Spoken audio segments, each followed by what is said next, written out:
Greetings. My name is Dr. Artika Tyner, and I'm the founder of Planting People Growing Justice Leadership Institute. I'll be sharing some strategies around writing, around research, and more importantly, how we all can write for justice. So I just want to start with the theme of this particular writing workshop is Pan-Africanism. So it begs the question of what does Pan-Africanism mean to you? For me, it's rooted in culture, heritage, history, and purpose. Sometimes we hear it about the importance of being busy and making our ancestors proud. But for me, that's a daily commitment. And my writing serves as a vehicle and tool to achieve that goal. It's being able to understand that we are over 1 billion strong across the African diaspora. And how do we tell our stories? How do we shape history in real time? And how do we create a legacy and an invitation around social change? So then as we consider who are some of the leaders that have inspired you from the Pan-Africanism movement, I'll tell you about a few who have inspired me. First, of course, is Marcus Garvey, of having a vision of unity and purpose, and also having a vision of UJAMA, cooperative economics, on how to build jobs, opportunities, and a strong economic and social mobility ladder for all members of the African diaspora and of African descent. What did that mean? That he was building a community of strength and power, and with his visionary leadership, being able to organize others around it, whether it was through some of his works in publishing speeches. Even he had a vision on what it would look like of a Bill of Rights or a constitution that helped to bring forth heritage and culture. In addition, one of the leaders that inspired me is Dr. W.E.B. Du Bois. And the reason why Dr. Du Bois inspired me is his commitment to writing. He continued to write into his final days, well into his 90s. It meant, one, that he could document history. Dr. Kwame Nkrumah, the first prime minister of Ghana, invited Dr. Du Bois to Ghana for that very purpose, to document, to be able to help people remember the process in fighting for civil and human rights around the world. So not just centering it around the civil rights movement in the American context, but broadening it to seeing the united struggle for independence, for autonomy, for self-determination. So of course, Dr. W.E.B. Du Bois, most people know him from his work called The Soul of Black Folks. In many ways, it was prophetic about some of the challenges around identity, some of the challenges around history, and some of the challenges around access. He talks about this piece on having this double consciousness and how it impacts not only how you see the world, but how the world sees you, and how to challenge it in real time to be able to say with confidence and strength those words of Dr. Kwame Nkrumah, that I'm not African because I was born in Africa, but because Africa was born in me. And that statement alone gives us a sense of who we are and the connection to the motherland. So there are plenty of other leaders that use not only, I gave examples of Dr. Kwame Nkrumah, who leveraged his political power to be able to have an impact. To be the first prime minister of Ghana, it meant he had to take a nation that was previously colonized and be able to bring forth more unity and power to have a united African nation. Notice, without a civil war and without some of the conflicts that other nations have had during a transition of power, but through the power of nonviolent resistance. And it's also important to know, if you're not familiar with this, is that Pan-Africanism has a significant role in Ghana, that many of the civil rights leaders, whether it's Malcolm X, Dr. Maya Angelou, Dr. King, they visited Ghana to learn more about these principles of being able to fight for independence, but also building unity. Next, I want you to think about, as you prepare for this workshop as well, what is Black History Month? Why does it matter? Now, oftentimes people say, well, it's just during the month of February, but I would challenge you to think about that it means so much more. That's the Black History Month 365, of a daily commitment of acknowledging the many accomplishments of African Americans and how they played a very important and strategic role in building, and notice what I'm going to say, American history, whether it was in the sciences, whether it was related to innovation and creativity, whatever it was. You see the power of intellect within the African American community, creativity, and innovation in real time. So why does Black history matter? it's an acknowledgement of all of those contributions that have been made by African Americans, those untold stories of heroes and sheroes that helped to build the foundation of this nation. So, who was the founder of Black History Month? Now, oftentimes when I ask young people this during the school visit, they name plenty of wonderful people. They'll name Ruby Bridges, they'll name Rosa Parks, they'll name Dr. King, and many of the civil rights leaders. Unfortunately, though, I have yet to hear the name Dr. Carter G. Woodson and an understanding of Dr. Carter G. Woodson's support of the African American community, but also the legacy that he built. So, a few things I want you to know about Dr. Woodson in case you're interested in writing a book about him, which, by the way, I would encourage people to do, to learn more about his story, learn more about his advocacy, and learn more about how he made a difference and left a legacy that we still celebrate today. So, Dr. Carter G. Woodson, we also know as the founder of ASALH, the Association of African American Life and History, which is a valuable learning tool and filled with resources if you go to their website. We know his work related to being a researcher, scholar, sociologist, bringing all these pieces together. But we also know that in starting and founding what started off with just a week-long celebration, but ended up becoming a month, he wanted to honor two people during the month of February that influenced him, Frederick Douglass and Abraham Lincoln. And those two both have something in common. They both were born during the month of February, hence why the connection of having Black History Month during the month of February. And Dr. Carter G. Woodson had a very specific mission, and that mission was to honor history so we would have inspiration for our journey, but at the same time, through this process of celebration, being able to acknowledge that we're unstoppable, to be able to acknowledge that we are Black excellence, and to be able to acknowledge the impact of African Americans, once again, related to shaping history and making that difference in the world. So, who are the Black leaders that inspire you is one of the questions you may want to explore in your book. And there are plenty. I'll tell you about a few. Of course, for me, Shirley Chisholm.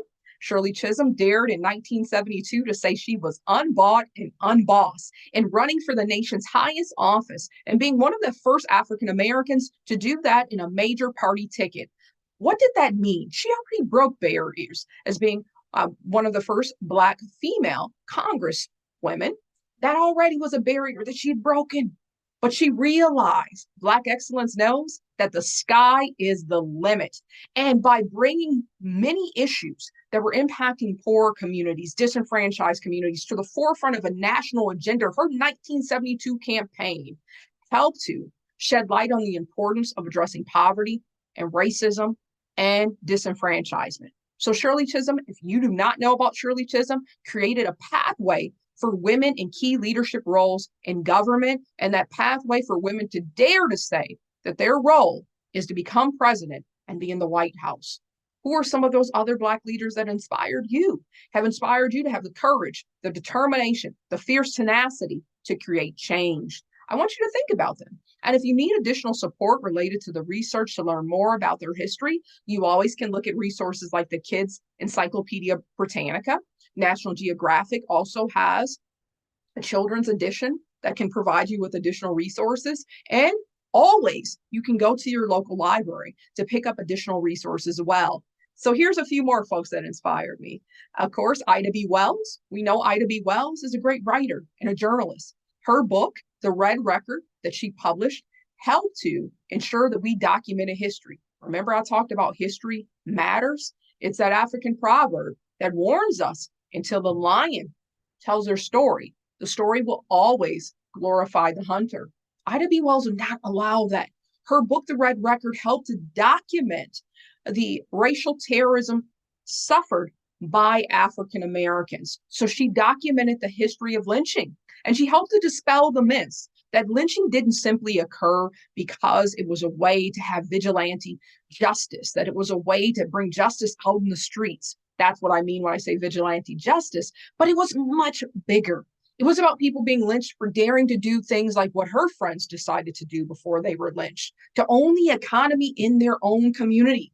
Many business leaders, political leaders were lynched to stop the progress of African Americans. And Ida B. Wells said, no, we will turn the light of truth on these issues. And she was able to do that through her writing, both as a journalist and also through her book, The Red Record. In addition, oftentimes we do not hear the stories about women of color and African American women in particular being key leaders in the women's suffrage movement.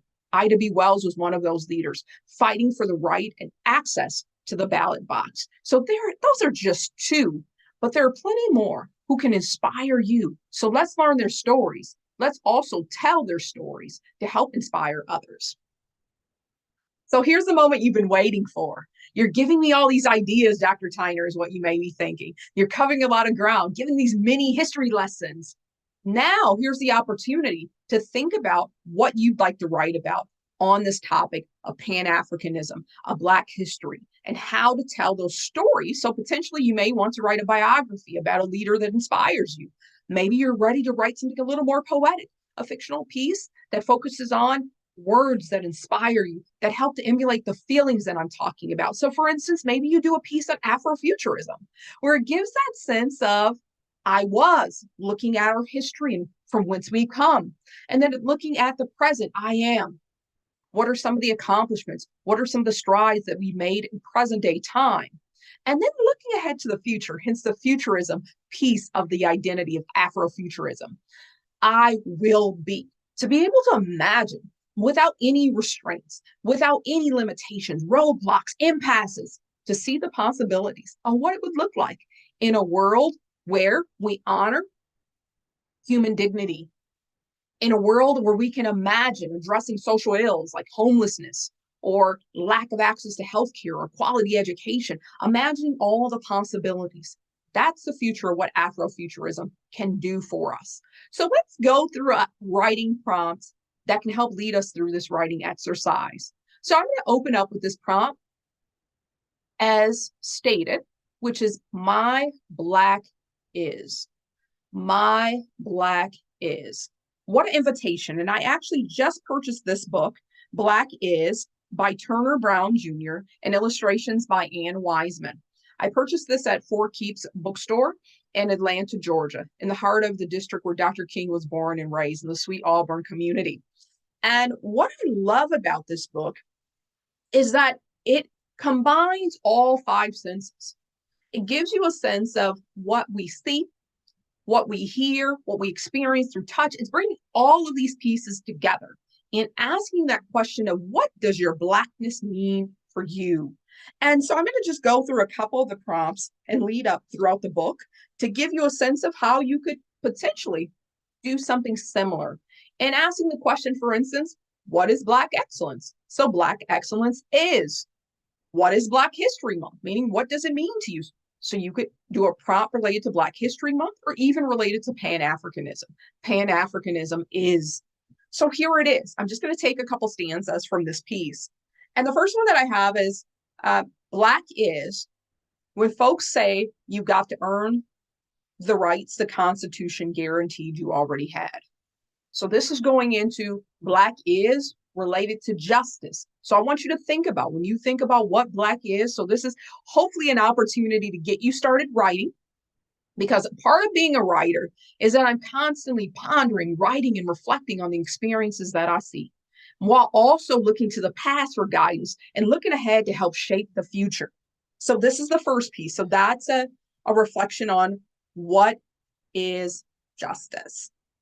This next piece is kind of looking ahead. Remember that Afrofuturism piece of what we will be, where we headed to the future. This one states, Black is being the astronaut assigned to the dark side of the moon. So I was looking at the possibility, laying the foundation of a vision for someone like Macy Jemison as an astronaut at NASA, but also challenging the question of, are there limitations of how far you can go? Can we only see one dimension of the world, even in hoping to have equity in the solar system? Why does this matter? Because what the author is doing is creating, as a writing prompt, contradictions. That yes, it means that you could become a Black astronaut, but what will you see? What will your experience be? And are there restrictions on your access even when you've imagined and broken down barriers in your career and in your life as a whole?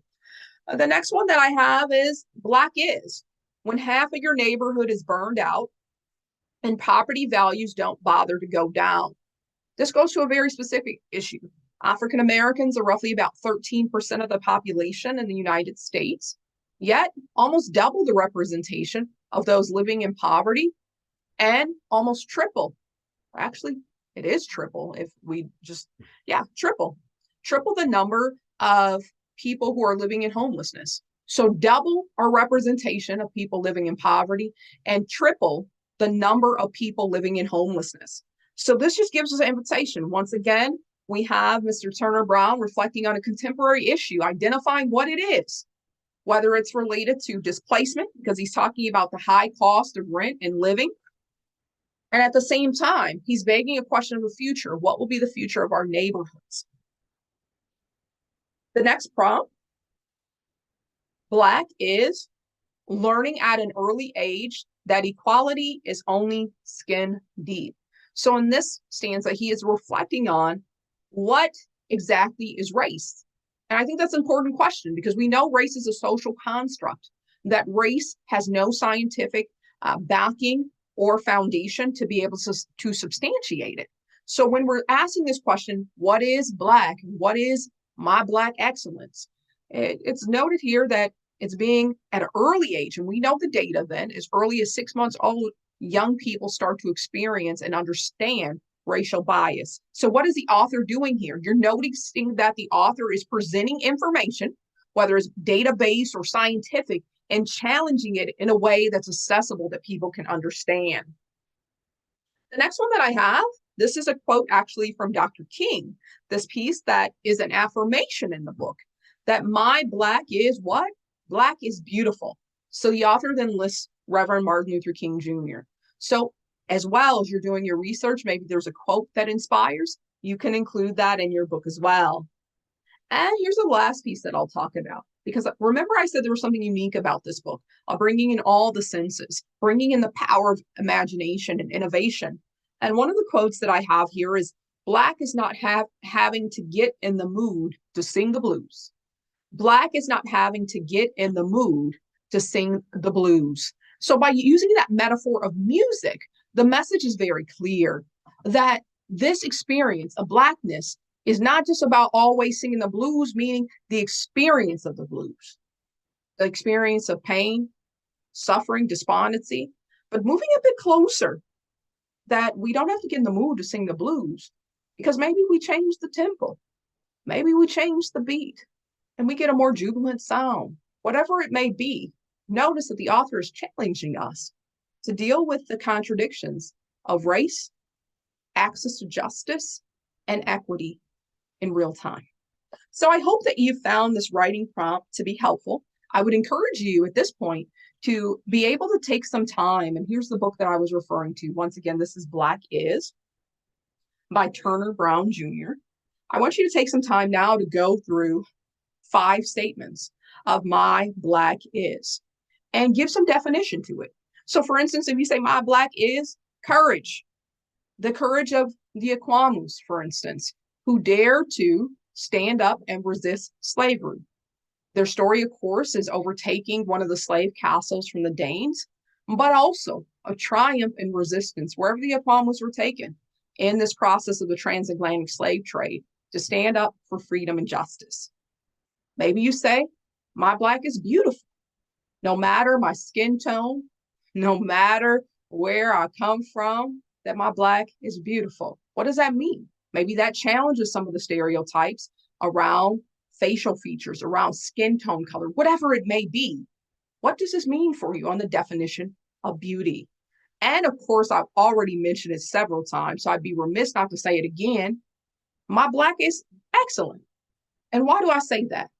Whether it's related to the impact of Marcus Garvey's work and being able to build a vision for the future that we still are working to bring to fruition today, or Dr. W.E.B. Du Bois writing a book, an encyclopedia like Africana, documenting our journey, or my Black is excellent because of a powerful woman like Shirley Chisholm, who gave her vision of being unbought and unbossed to everyone around her.